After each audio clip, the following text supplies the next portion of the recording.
Hello বন্ধুরা, welcome to my channel. আশা করি তোমরা সবাই খুব ভালো আছো, আমিও খুব ভালো আছি। তো আবারও আমার একটা নতুন ভিডিওতে তোমাদের অনেক অনেক স্বাগত। তো চলো দেখো, এখন বাজে সকাল 7টা। তো আমি এখন ঘুম থেকে উঠে স্নান টান করে নিয়েছি। তারপর দেখো, এই যে আমার একটা স্টুডেন্ট, ও আর কি আমার কাছে টিউশন পড়ে। তো এসেছিলো আমার কাছে রেডি হওয়ার জন্য, কারণ আগে থেকে বলেছিল কাকিমণি আমাকে শাড়ি পরিয়ে দেবে, কারণ আজ হচ্ছে আমাদের পাড়াতে আর কি হনুমান মন্দির প্রতিষ্ঠা। তো ওরা এখান থেকে আর কি কলস আনবে, ছোটো ছোটো বাচ্চা মেয়েরা। তাই ও বলেছিল আমাকে রেডি করে দিতে। তারপরে ওকে রেডি করে দিলাম। ওকে রেডি করে ওর ফটোটা একটু তুলে দিয়েছিলাম, কারণ ও মা বলেছিল যে একটু সাজিয়ে ওকে ফটো তুলে দিও। তারপরে ফটো তুলে তো ওকে বাড়ি পাঠিয়ে দিলাম। তারপরে আমি চলে এলাম ঠাকুর ঘরে পুজো করতে, কারণ বললাম সকাল সকাল উঠেছিলাম, কারণ ওরা সকাল সকাল যাবে আর কি। তাহলে ওকে আগে রেডিটা করিয়ে দিলাম, তারপরে পুজো করলাম, কারণ পুজো করতে একটু টাইম লাগে। তাহলে পুজোটা হয়ে গেলে আর পুজোটা আর কি আগে থেকে করলে ওকে আর রেডি করে অনেকটা দেরি হয়ে যাচ্ছে। ওই জন্য ওকে রেডি করিয়েই আমি চলে এলাম ঠাকুর ঘরে পুজো করতে। আর বাকি সব যে কাজগুলো ছিল ওগুলো আর কি মাই করে নেবে, কারণ অন্যদিন তো মায়ের সাথে একটু করে দিই, কিন্তু আজকে তো ও যে বললাম ওকে রেডি করাতে হবে বলে একটু তাড়াতাড়ি আর কি উঠতে হয়েছে।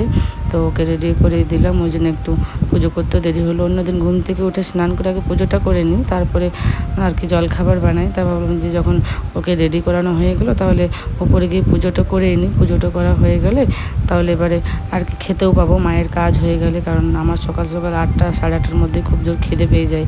তো ওই জন্য পুজোটা আগেই করে নিই। তো যাই হোক, চলো আমি পুজো টুজো করে ঠাকুর প্রণাম করে আমি চলে এলাম নিচে। তো নিচে এসে দেখো, এখানে আমি বসে দিয়েছি আলুর তরকারি আর কি রুটি খাওয়ার জন্য। আর এখানে দেখো মা আর দিদাকে চা দিচ্ছি। আর সকাল হয়েছে তো চা দেওয়া হয়নি, কারণ বললাম না যে খাবার করবো বলে, ওরা আসলে মায়ের কাজ হয়নি বলে চাও খায়নি।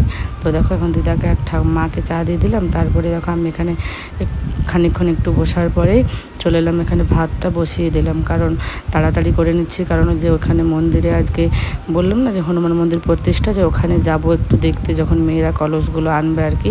তাই যতটা পারি রান্নাটা করে নিই, আর যেটা বাকি থাকবে এসে করব। তো দেখো এখন আমি ভাতে আর কি চালটাও দিয়ে দিলাম জলে। তারপর দেখো এখানে বড়বাবুকে খেতে দিয়ে দিলাম, কারণ বড়বাবু যাবে হচ্ছে দোকানে। তো দেখো কয়েকদিন ধরে ডাইনিং টেবিলটা পুজোর সময় তোলা হয়েছে, সেটা আর কি নামানোই হয়নি, কারণ নিচে বারান্দায় সবাই পুজোর সময় গরমে শুচ্ছিল বলে টেবিলটা তুলে দেওয়া হয়েছিল। তখন নামানোর সময় হচ্ছে না বলে কেউ নামাতেই পারেনি। তো দেখো এখন বড়বাবুর খাওয়া দাওয়া হয়ে গেছে। তারপর এখন বড়বাবু যাবে আর কি দোকানে। তো দেখো এখানে প্রণাম করছে। আর যা গরম এখন দেখো, 8:30 ওরকম 9টা বাজছে। তো প্রচণ্ড রোদ। আমি ওকে টাটা করলাম, ও কিন্তু আমাকে টাটা করলো না। আমি বলছি করো, তো বলছে না আমি করবো না। তুমি ভিডিও করছো কেন? করবো না। তারপর ওই যে অনেকটা বাইরে গেল, একদম বাইরে মানে গেটের বাইরে গিয়ে টাটা করলো। তখন আমি ক্যামেরাটা অফ করে দিয়েছিলাম, তখন টাটা করলো। এত বাজে না, আমি যখন ভিডিও করি এরকমই আমার সাথে করে আর কি। তো দেখো বড়বাবু যাওয়ার পরে আমি চলে এলাম এখানে, যে সবজি টবজি আগেই কেটে নিয়েছিলাম বড়বাবুকে খেতে দিয়ে পরে। তারপরে এখানে দেখো আমি বসিয়ে দিলাম রান্নাটা, কারণ কুমড়োর সবজি হবে। আর ও পাশে ভাতটা ফুটছে। মা বলছিল যে পরেই করবো, আমি বলছি না পরে করবো না, এখন গরমের দিনে যত তাড়াতাড়ি রান্না হয়ে যায় ততই ভালো। আমরা এখন বললাম যে ওখানে হনুমান মন্দির প্রতিষ্ঠা হবে, ওখানে একটু যাব। তো ওই জন্য তাড়াতাড়ি যতটা পারি আর কি করে নিই। ওই জন্য এই পাশে সবজিটা বসে দিলাম, ওই পাশে ভাতটা হচ্ছে। তারপরে আবার জলখাবারও খাওয়া হয়নি আর কি। রান্নাটা চাপিয়ে দিয়ে এই যে কুমড়ো সবজিটা চাপিয়ে দেবো, তারপরে আমি আর মা দুজন মিলে আর কি জলখাবার করে নেবো। আর ও পাশে এখন মা স্নান করছে, মায়ের স্নান হলে দুজন মিলে একসাথে জলখাবার খাবো। তো যাই হোক, কুমড়োর সবজিটা চাপিয়ে দিলে আমি চলে এলাম একটু বারান্দায় ফ্যানের হাওয়া খেতে। বললাম না প্রচণ্ড গরম। আর দেখো এই গরমের সময় ফ্যানের নিচ্ছিলাম তো বেশ ঘুম পেয়ে যাচ্ছে। তো অনেক সকাল সকাল উঠেছি বললাম, তো ওই জন্য প্রচণ্ড ঘুম পাচ্ছে। রান্না বান্না করে নিই, মন্দির থেকে এসে একটু ঘুমিয়ে নেবো। তো যাই হোক, চলো ভিডিওটা দেখতে থাকো। তো যাই হোক, তারপরে একটু ফ্যানের নিচে বসার পরে মা আমি দেখো এখানে কালকের একটু ভাত ছিল, আর সকালে রুটি তরকারি বানিয়েছিলাম, কালকের আলু ভাজাও ছিল। তো ওইসব দিয়ে মা আর আমি জলখাবারটা খেয়ে নিলাম। তারপরে দেখো ওই যে বাজনার আওয়াজ আসছিলো আর কি ঘর থেকে, যে ওরা হয়তো কলস নিয়ে বাচ্চা মেয়েগুলো যারা গেছে আর কি জল আনতে, তো ওরা কলস নিয়ে আসবে। তো ওই জন্য আমি আর মা চলে গেলাম মন্দিরের ওখানটায়। তো দেখো এত ভিড়, কত লোক হয়েছে। তো দেখো এখন ওই যে আসছে ওরা মেয়েগুলো সব কলস নিয়ে, দেখতে পাচ্ছ ওই যে দূরে গাড়িটা আসছে বাজনা বাজতে বাজতে। তো চলো দেখতে থাকো ভিডিওটা, আশা করি তোমাদের খুব ভালো লাগবে। কি সুন্দর লাগছে ছোট ছোট বাচ্চা মেয়েগুলোকে। আমি ভাবতাম যে আমি যদি এরকম ছোট থাকতাম তাহলে আমিও আর কি যেতে পারতাম এরকম কলস আনতে। তো আমিও যখন ছোটোবেলায় ছোট ছিলাম আর কি, যখন এরকম কলস আনার সময় আর কি, তখন আমাদের বাপের বাড়িতেও এরকম একবারও হয়নি যে কোনো অনুষ্ঠান হচ্ছে বাচ্চা মেয়েরা কলস নিয়ে আসবে, বাচ্চা বা একটু বড়রা আর কি, যাদের বিয়ে হয়নি তারা, কিন্তু সেরকম হয়নি। আমিও বাপের বাড়িতে আর কি দেখিনি কোনো দিন, আর আনতেও পারিনি। আর এখানে তো আর এখন তো বিয়ে হয়ে গেছে, এখন তো আর হবে না।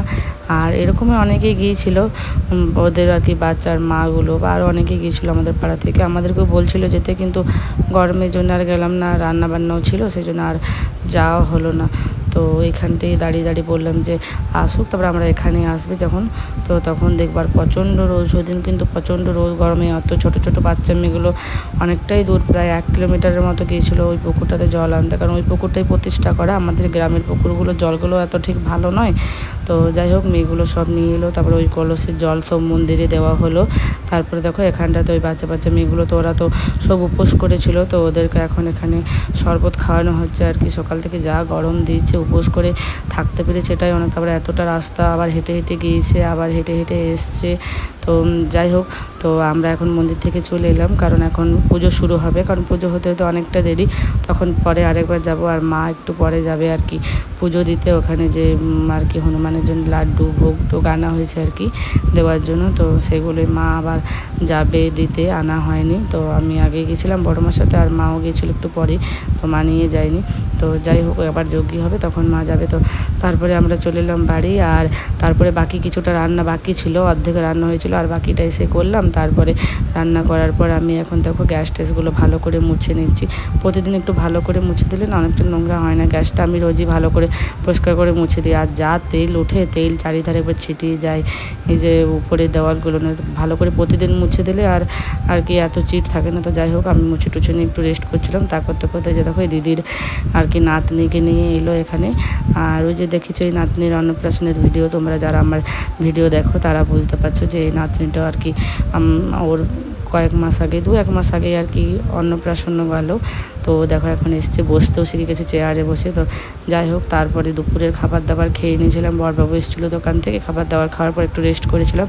তারপরে বিকেলে হয়ে গেল, বিকেলে চলে এলাম পার্লারে, একটু কাজ ছিল, কারণ একটু আর কি আপার লিপ করানোর ছিল, তো ওই জন্য এলাম। তো এই যে দেখো পার্লারে চলে এসেছি। তো এই যে দেখো এখন পার্লারে কাজ সেরে আমরা এখন যাচ্ছি বাড়ি। তো দেখো এখন বাড়ির দিকে দিদি আর আমি হাঁটতে হাঁটতে চললাম বাড়ির দিকে, কারণ রোজই আমি আর এই দিদিতে হাঁটতে আসি। তোমরা আমার আগের অনেক ভিডিওটা হয়তো দেখেছো দিদিকে। তো চলো দেখতে থাকো ভিডিওটা, তোমাদের খুব ভালো লাগবে। তো দেখো হাঁটতে হাঁটতে আমরা চলে এলাম এই যে পাড়ার আর কি মন্দিরটায়, যেখানটায় আর কি আজকে হনুমান মন্দির হলো আর কি প্রতিষ্ঠা, সেখানেই দেখো প্রণাম করে নাও হনুমানজিকে। তো যাই হোক তারপর দেখো এখানে খিচুড়ির প্রস্তুতি চলছে, কারণ রাত্রেবেলায় গোটা গ্রাম খিচুড়ি আছে হনুমান মন্দির প্রতিষ্ঠা উপলক্ষেই। তো দেখো এখানে খিচুড়ি হচ্ছে আর কি, খিচুড়ি আর কি অনেক শুরু হয়ে গেছে, কারণ এখন প্রায় 6টা বেজে গেছে। তো যাই হোক তারপরে ঘরে চলে এলাম, এসে দিয়ে দিলাম বাড়িতে আর কি সন্ধ্যা আরতি করে নিলাম।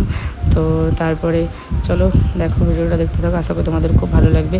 তো তারপরে দেখো মা এখানে রান্না করছে, আর আমি করলাম রুটি, কারণ আমার মামা আর মামার মামার কি বলে ভাই ওরা আসবে 2জন আমাদের বাড়িতে, কারণ মামার ছেলের অন্নপ্রাশন নিমন্ত্রণ দিতে আসবে, কারণ মামার এই পাশে আরও অনেক নিমন্ত্রণ আছে, ওগুলো করে রাত্রে আমাদের বাড়িতে এসে খাওয়া দাওয়া করবে আর এখানেই থাকবে। তো যাই হোক রান্নাবান্না সব কমপ্লিট করে, মামা ওর এখনও আসেনি, এখন প্রায় 9টা 9:30 বাজছে, তো ওরা এখনও আসেনি। আমি আর মা ওই জন্য চলে এলাম এখানে খিচুড়ি খাওয়ার জন্য আর কি, প্রসাদ পাওয়ার জন্য। তো দেখো অনেক ভিড় হয়েছে, প্রচুর লোক, আমরা আসার আগে অনেক লোক বসে গেছে, কারণ মাঠটা অনেক বড়, তো অনেক লোক একবারই বসতে করছে। তো যাই হোক তারপরে আমি আবার ফিরে এলাম বড় মার সাথে, আমি বাড়ি গিয়ে, কারণ বড় মা প্রথমে আসছিল না, বলছে ঝাল হবে খেতে পারবো না। তারপরে দেখো আবার এখানে এলো, তো আমি আবার বড় মার সাথে এলাম, আর ওইদিকে মামা আর এলো, মা এখন বাড়িতে মামাদের আর কি খেতে দেবে। তো বড়বাবু এখনও দোকান থেকে আসেনি। তো চলো যাই হোক আজ এই পর্যন্তই, দেখা হবে নেক্সট ভিডিওতে, টাটা।